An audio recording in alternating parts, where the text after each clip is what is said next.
administrator environment? Not a lot of things. It is not a darknet because you know who you are appearing with. You don't know who your peers are appearing with, so at that point it becomes a bit of uncertain. But usually you know who your data is going to, you know who your link is going to, and yeah, that's not anonymity yet. So it's not a darknet. It also is not perfect. We have a lot of missing bits. We don't have a DNS. We don't have a whois service. You can ask, oh, that IP is connecting to my server far too often. Who is that? So you have to go to the wiki, scroll through the list, find it, and yeah, that's not really well, it works, but it could be better. And what it also is not is simple. Because if you want to participate in the network, you will need to get yourself familiar with the technology. You will need to set up software on your own. You will need to get the BGP protocol. And because most people don't really want to do that, I'm handing over to mc.fly, who will explain you what Chaos VPN is doing and how they are trying to have everything workable without too much effort. So, mc.fly.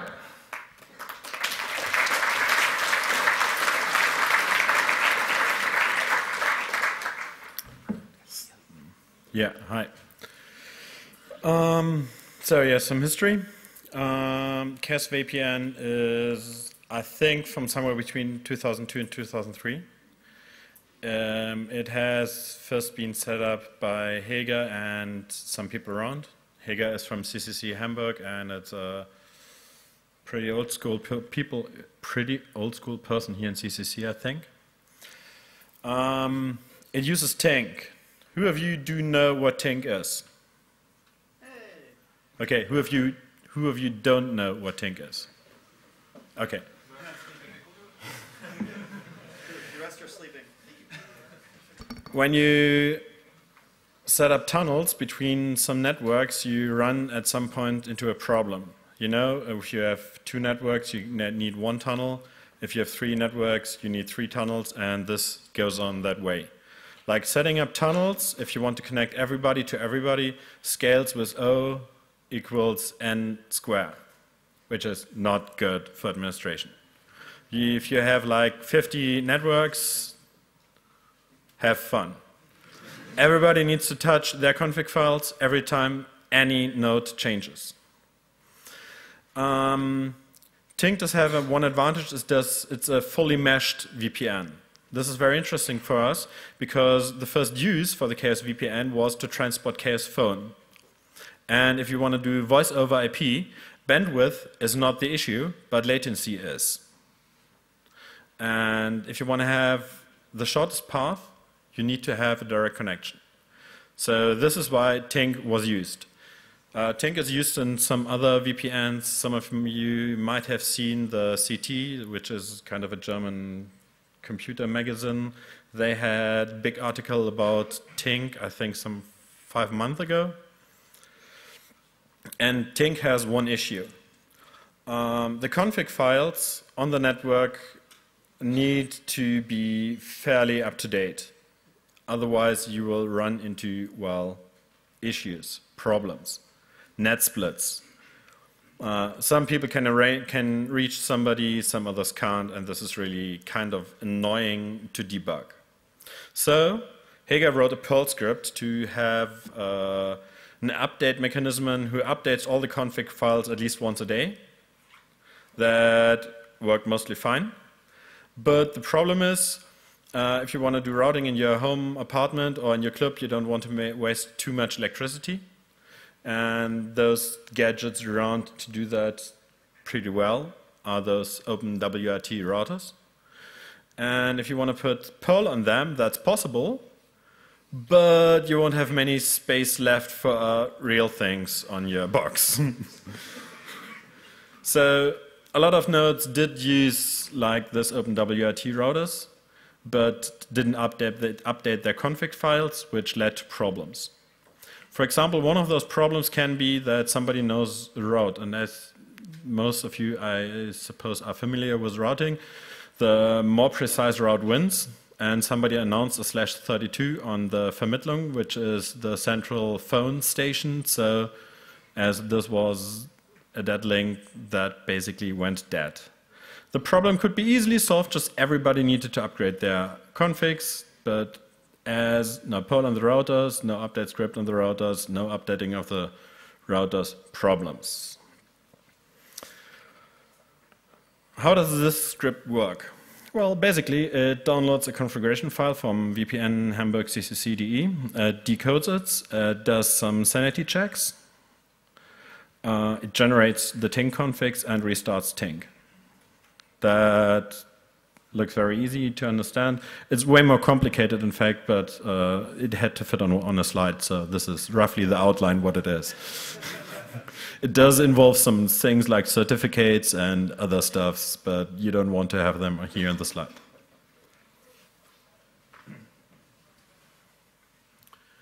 So we thought we need to change that, and the main part, which was done by mainly Jens Ruud, sitting over there, and HC.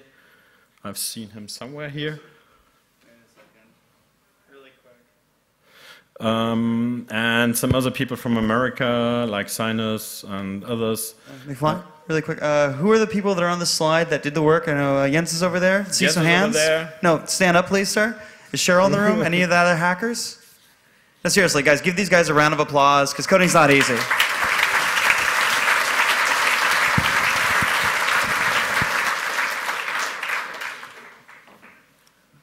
Okay, they wrote all that stuff into C.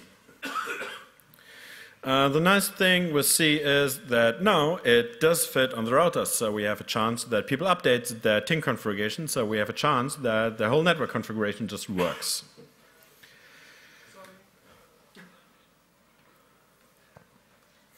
This is the development of KSVPN at the moment. This is all done. These are the things that we still want to improve. Like, as most of you know, software is never complete. We hope to get some of these things, especially the third bullet point, done on this Congress. But we decided to do the talk first and then made the package stuff. But yeah, the roadmap is to get better authentication, is to have more pull nodes. At the moment, we all pull the config from VPN Hamburg CCC.de. We want to have it directly in the OpenWRT tree, which makes it way easier for you to update your stuff. And our goal on the long term is a bit different. Like, you've seen those routers, like the Linksys or the Fonera 2N, right? They have a switch with four network ports, and this is VLAN capable. So you can do things like, I do want to have my local network on port 1. I do want to have the shared hackerspaces network on port 2. I do want to have the war zone. We're getting to this later, but this is also one use. The war zone is a capture the flag network, like paint the switch red, so everybody knows what he's doing when he's attaching his computer to that. And I'm pretty sure we'll find a use for the force port. So this is our long-term goal, and we hope to be able to reach that soon.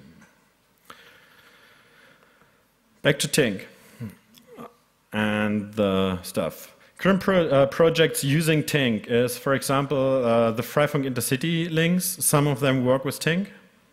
They are lacking the automatic update, as well most of them work with OpenWRT, or the special Freifunk firmware which is coming from OpenWRT. They're having the problems that there are no automated updates, leading to net splits and all these fuck-ups you don't want to have in your network. We have the Agora network and the Chaos VPN. Before it leads to misunderstanding, the Agora network is the American network, the North American, and the Chaos VPN is the European one. Technically, they are just identical network. but we thought it might be a bit complicated if we have a contact person